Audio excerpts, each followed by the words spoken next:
Well, first of all, it's nice to have a catch-up of how things are going. Just reflecting back before we get into the game coming up against Rochdale, what happened in midweek? You couldn't manage a goal at Walsall, but did you see signs that there was some good encouraging football played, especially in the early stages? Yeah, I agree, the early stages, Graham. We had a lot of control in the game, didn't we, in that first half, particularly the first 25 minutes. And it looked like we were going to go on and perhaps win the game, but we couldn't sustain those levels in the second half.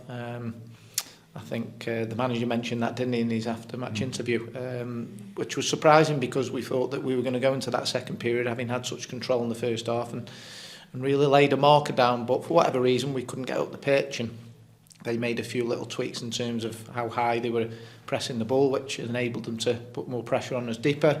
But nonetheless, we still kept the clean sheet and came out with a point, so it's pleasing, and we can move on to Saturday full of confidence.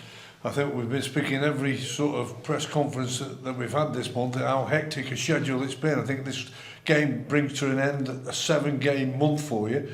Just your overall view and assessment of it, of performances and fitness-wise as well for the players.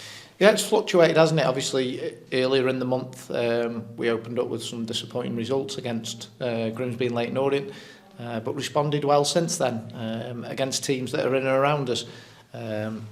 So we've shown different types of performances as well, and the last 3 or 4 games we've come from behind in some games. We've competed well against the likes of Walsall in games where it ebbed and flowed both ways. We took control obviously with the man advantage against Hartlepool and put in a professional performance there. And obviously we've had a little bit of heartache in there as well with the last minute equaliser from Crawley, so it's had a bit of everything, hasn't it? But you know, by and large the performances have been building and growing, and we're pleased with where we're at. And when you look at it, you're right, you're just growing steadily and getting points on the board. I think you're going into your game against Rochdale 11 points clear of the side, second from bottom. How do you feel about that? I know you always want more and more, but are you feeling a bit more relaxed how the league table shows at the moment? Yeah, you have to be, don't you? Obviously, you know, the smaller the gap, the more anxious people become, and I think that permeates right the way through the club, doesn't it? That's only natural.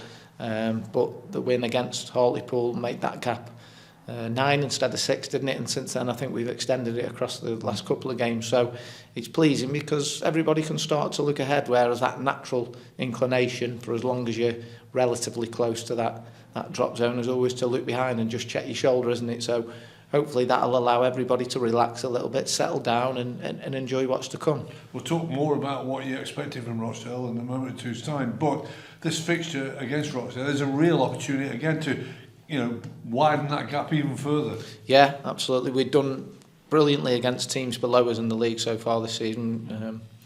I don't think we've lost in any of the 9 fixtures that we've had, so we've performed very well in those fixtures where teams are in and around us, and in the case of Rochdale below us.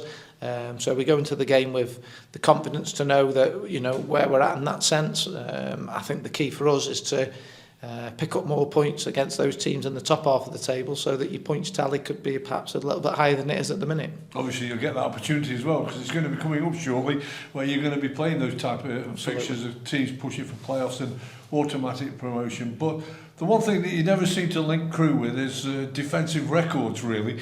It always seems as though it's quite a lot of goals conceded, but you can also score your fair share as well. But I think at the moment where you stand, I think in a total of all the games you play, 13 clean sheets, we're still 15 games to play. You could be on a bit of a record there if you can add to a few of them for the football club. Yeah, that would be nice, wouldn't it? I mean, look, you can take the narrative wherever you want with anything, can't you? But we certainly see lots of positives in terms of how we've defended this season. Like you say, 13 clean sheets is very unusual for our club, isn't it? And it's something that we all targeted at the start of the season. We knew that we had to be strong defensively, to have a good structure and to remain in games, because if we are able to do that, then you're always able to obviously nick a goal or two at the other end of the pitch. So it's pleasing that that's come to fruition, and also the fact that we don't lose many games of football, do we? We've shown all season we're very competitive. It might have been you who said it to me the other day, I think it was Graham, that other than the top 6 or 7, I think we've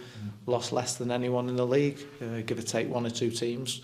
So we know that the strengths in our team lie in that area, and we've got to add goals at the other end of the pitch more regularly and more consistently for us to evolve as a team. we're not going to talk about what sort of stats Rochdale have got, because you could get distracted from how unfortunate they are at the moment. It's all about yourselves, isn't it? You've got to put that game right at the forefront of what you're going to be doing. You know, no potential banana skin. Absolutely, yeah.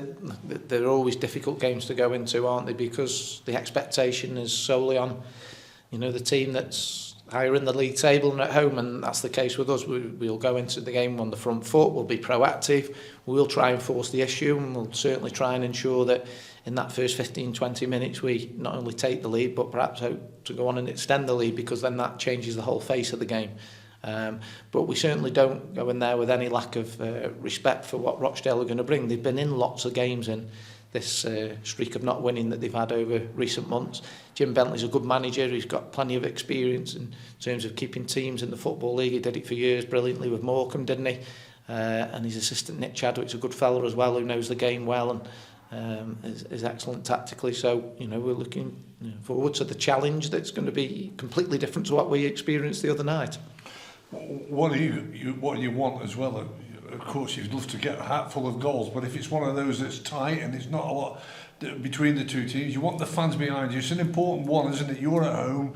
Yes, you've got an opportunity, but they may have to stay a bit patient. Yeah.